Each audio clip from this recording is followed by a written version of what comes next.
નમસ્કાર. શું અંગ્રેજીમાં કોઈને મળો ત્યારે હેલો પછી શું બોલવું એમાં ગૂંચવાઈ જાઓ છો? તો ચાલો આજે આપણે શીખીએ કે કેવી રીતે એકદમ આત્મવિશ્વાસથી પોતાનો પરિચય આપવો. ખબર છે, ઘણા લોકોને અંગ્રેજીમાં પોતાનો પરિચય આપતી વખતે થોડો સંકોચ થતો હોય છે. પણ જરાય ચિંતા ના કરશો. આપણે સાથે મળીને આને એટલું સરળ બનાવી દઈશું કે બસ મજા આવી જશે.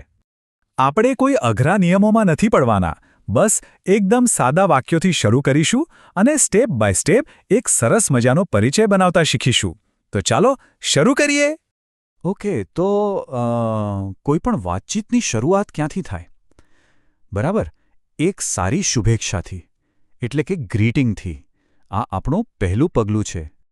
આપણે સાથે બોલીશું. ઓકે, પહેલું છે હેલો, પછી છે હાય. સવાર હોય તો ગુડ મોર્નિંગ અને બપોર હોય તો ગુડ આફ્ટરનૂન. બહુ સરસ.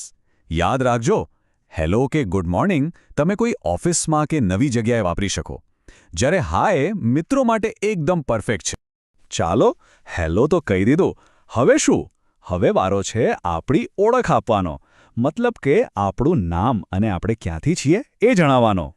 આ તો સૌથી સહેલું છે. બસ કહેવાનું માય નેમ ઇઝ અને પછી જે ખાલી જગ્યા છે ત્યાં આપણું નામ બોલી દેવાનું. છે ને એકદમ સિમ્પલ. અને નામ પછી આપણું શહેર. એના માટેનું વાક્ય છે આઈ એમ ફ્રોમ. અને પછી ખાલી જગ્યામાં પોતાના શહેરનું નામ. જેમ કે આઈ એમ ફ્રોમ અહેમદાબાદ અથવા આઈ એમ ફ્રોમ સુરત. ચાલો હવે આ બંનેને જોડીએ. જુઓ કેવું લાગે છે. હેલો, માય નેમ ઇઝ અંજલિ. જોયું, આપણો પરિચય તો બનવા પણ લાગ્યો. અને હવે એમાં જગ્યા પણ ઉમેરી દઈએ. Hello, my name is Anjali. I am from Mumbai. જુઓ, એક વાક્ય ઉમેરીએ છીએ અને આપણો પરિચય કેવું મસ્ત બની રહ્યો છે. સારું, નામ અને જગ્યા તો થઈ ગયું. હવે આગળ શું? ત્રીજું સ્ટેપ છે એ જણાવવાનું કે આપણે કરીએ છીએ શું.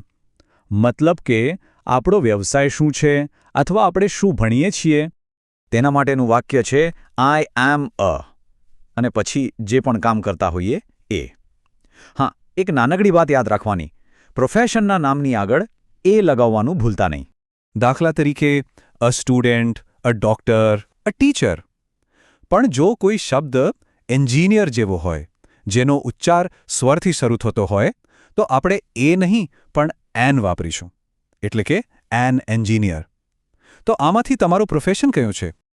ચાલો, આપણા અંજલિના ઉદાહરણમાં આને પણ જોડી દઈએ. હવે આખું વાક્ય સાંભળો. Hello, my name is Anjali. I am from Mumbai. I am a graphic designer. વાહ! હવે તો આ એક પ્રોફેશનલ ઇન્ટ્રોડક્શન જેવું લાગે છે, નહીં? અને હવે આવે છે ચોથો અને છેલ્લો ભાગ. આ ભાગ તમારા પરિચયને વધુ રસપ્રદ બનાવશે. એ છે તમારા શોખ વિશે વાત કરવી. આનાથી શું થાય ખબર છે? સામેવાળી વ્યક્તિને તમારી સાથે વાત કરવામાં વધુ મજા આવે છે. તો શું કરવું ગમે છે તમને? કયા શોખ છે તમારા? એને અંગ્રેજીમાં કહેવું બહુ જ સહેલું છે. બસ કહો આઈ લાઇક અને પછી તમારા શોખનું નામ.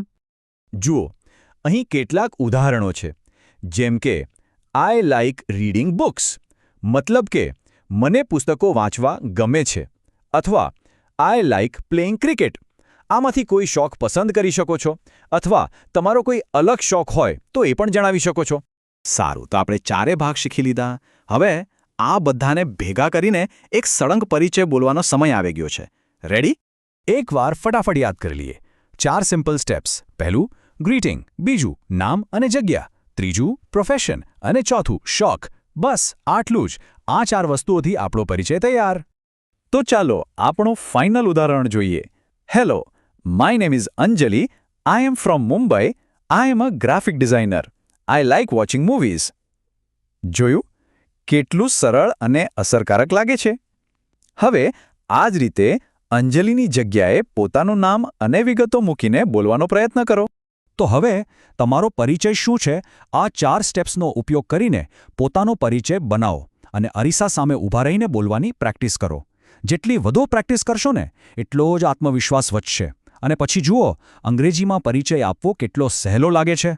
બસ લાગી પડો.